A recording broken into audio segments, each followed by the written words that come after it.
Hi guys, this is me Shreya Sinha और आज की वीडियो में हम डिस्कस करने वाले हैं केवीपीवाई को डिटेल में। यानी इस एग्ज़ाम के क्या फ़ायदे हैं, आपको इससे कहाँ एडमिशन मिलेगा और आपका सिलेबस क्या है, फॉर्म की फ़ी कितनी है, everything in one single video.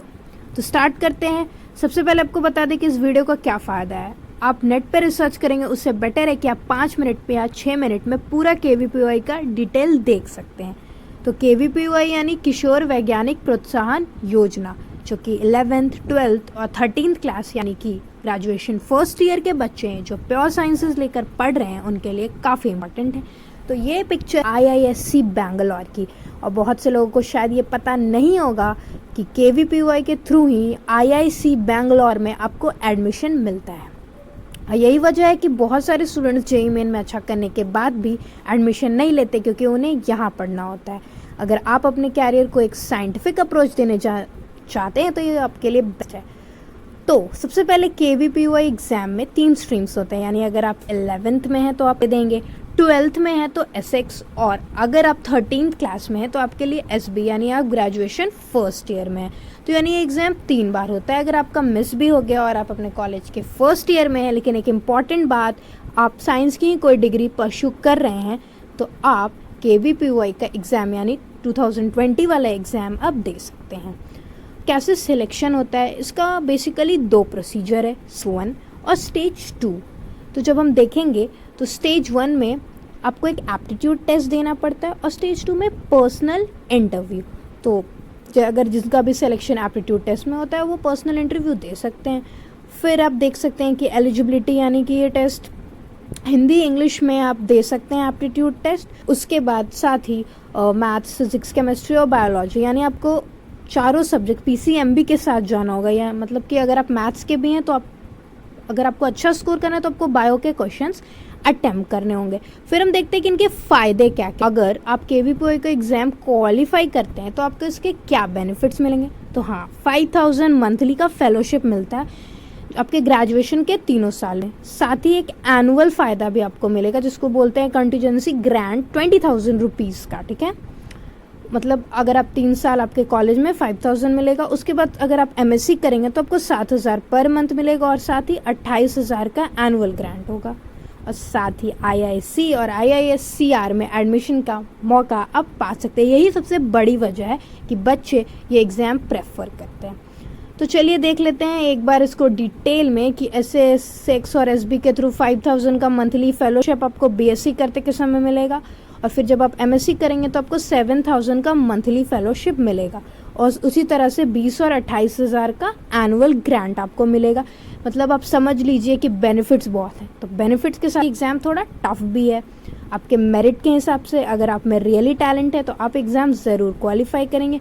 और इस साल का जो फॉर्म आने वाला है वो 8 जुलाई में आने वाला है। अभी तक जो नोटिफिकेशन आई है उसके हिसाब से फॉर्म 8 जुलाई को आने वाला है, मीन्स 8 से लेकर 31 अगस्त तक होगा। फिर आपका एडमिट कार्ड 7 अक्टूबर को आ जाएगा, और 3 नवंबर को आपका केवीपीवाई का एग्ज़ाम है। 3rd वीक ऑफ दिसंबर के अराउंड इसका रिजल्ट आता है, और फिर जनवरी में इंटरव्यू होता है। लास्ट ईयर भी ट्रेंड्स कुछ इसी तरह के थे। तो ये तो रही अपनी डिटेल।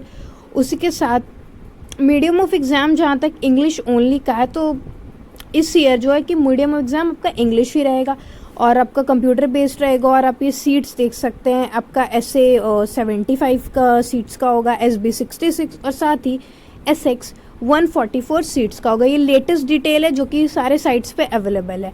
साथ ही ऐसे में आप क्लास 11th के जो बच्चे, वो जो साइंस स्ट्रीम लिए हुए है, या वो PCM है या PCB, वो ऐसे के लिए अप्लाई कर सकते हैं।